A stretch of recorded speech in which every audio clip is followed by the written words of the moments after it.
ঈদের আর মাত্র কয়েকটা দিন বাকি আছে। বছরের এই একটা দিনে আমরা জমিয়ে খাওয়া দাওয়া, আনন্দ সব কিছুই করি। সেই সাথে তো বিভিন্ন রকমের রান্না আছেই। তার মধ্যে একটা মূল রান্না হচ্ছে লাচ্চা সেমাই।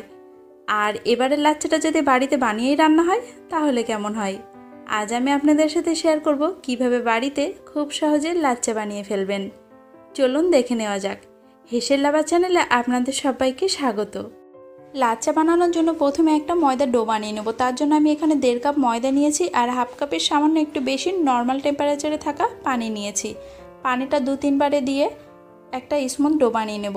দেখুন, এখানে আপনারা চাইলে সামান্য একটু চিনি যোগ করতে পারেন, তাছাড়া আর কোনো কিছু যোগ করার কোনো প্রয়োজন নেই। মেখে মেখে একটা স্মুথ ডো বানান। ডোটা হবে নাও শক্ত নাও নরম। খেয়াল রাখবেন ডোটা যেন খুব সুন্দর সফট হয়, আর কোথাও এবড়ো খেবড়ো শক্ত নরম এরকম যেন না হয়। এরকম একটা ডো বানিয়ে ঢাকা দিয়ে রাখুন 1 ঘন্টা মতো। 1 ঘন্টা পরে এদিকে একটা প্লেটে আমি নিয়ে নিচ্ছি হাফ কাপ মেল্টেড ঘি আর 1 কাপ তেল। এখানে ঘির জায়গায় আপনারা চাইলে বাটারও ব্যবহার করতে পারেন অথবা ডালডাটাও ব্যবহার করা যায়। এবার এর মধ্যে দিচ্ছি 1 টেবিল চামচ কর্নফ্লাওয়ার। এখানে আপনারা চেষ্টা করবেন কর্নফ্লাওয়ারটাই ব্যবহার করা, ময়দাটা যেন কোনোভাবেই ব্যবহার করবেন না। আর লাচ্চা বানানোর জন্য আমি যে ময়দা ব্যবহার করেছি এটা কিন্তু ময়দাই নিতে হবে, আটার লাচ্চা কিন্তু একদমই হবে না। 1 ঘন্টা পরে ডোটাকে আবারও ভালোভাবে কিছুক্ষণ ধরে মথে নিতে হবে। যত ভালোভাবে মথে নেবেন তত কিন্তু ডোটা ভালোভাবে সফট হবে। আর ভালোভাবে না মথে নিলে কিন্তু ডোটা যখন আপনারা প্যাঁচাবেন তখন কিন্তু ছিঁড়ে যাওয়ার ভয় থাকে। আর বেশি নরম করবেন না, আবার খুব বেশি শক্ত হলেও কিন্তু ছিঁড়ে যাবে।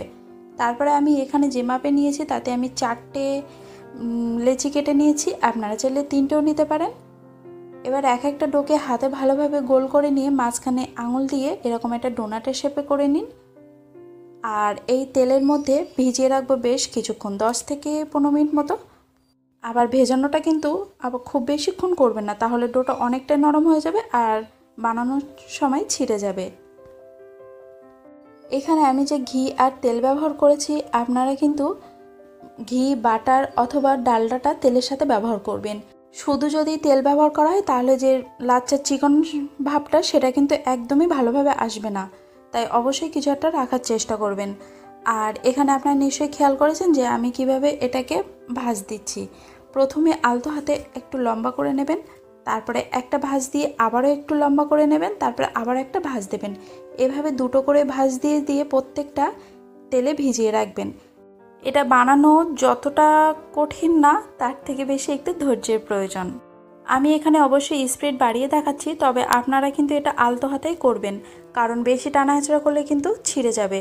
তাই আলতো হাতে করবেন, যতটা লম্বা হয় একবারে ততটাই যথেষ্ট, খুব বেশি জোর করে বড় করার প্রয়োজন নেই।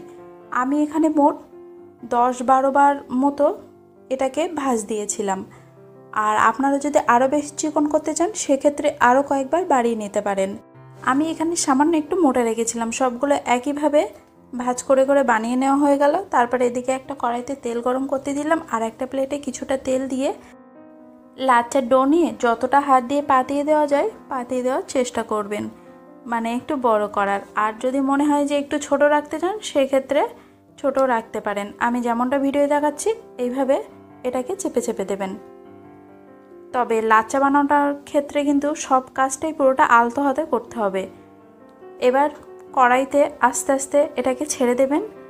আর তেলটা কিন্তু একদম বেশি গরম হওয়া চলবে না, মিডিয়ামের থেকে একটু বেশি গরম, আবার বেশি কমও না, তাহলে অনেকটাই তেল টেনে নেবে। কারণ এটা ভাজার সময় যদি তেলটা বেশি গরম হয় কী হবে, ওপরেটা পুড়ে যাবে আর ভেতরটা কিন্তু কাঁচা কাঁচা থেকে যাবে আর ক্রিস্পিভাবেই আসবে না। গ্যাসের আছে মিডিয়াম টু হাই দিয়ে দুবার উল্টে এটাকে ভেজে নিলাম। আমি হালকা একটু লাল রেখে তারপর এটাকে তুলে নিয়েছি। একটা জালির ওপর অবশ্যই রাখবেন যাতে এক্সট্রা অয়েলটা নিচে ঝরে যায়, না হলে কিন্তু এর মধ্যে অনেকটাই তেল থেকে যাবে। ব্যাস তৈরি হয়ে গেল আমার আজকে লাচ্চার সময়। কেমন লাগলো ভিডিওটা অবশ্যই কমেন্টে জানাবেন। ভালো লেগে থাকলে সাবস্ক্রাইব করবেন, ফলো করবেন।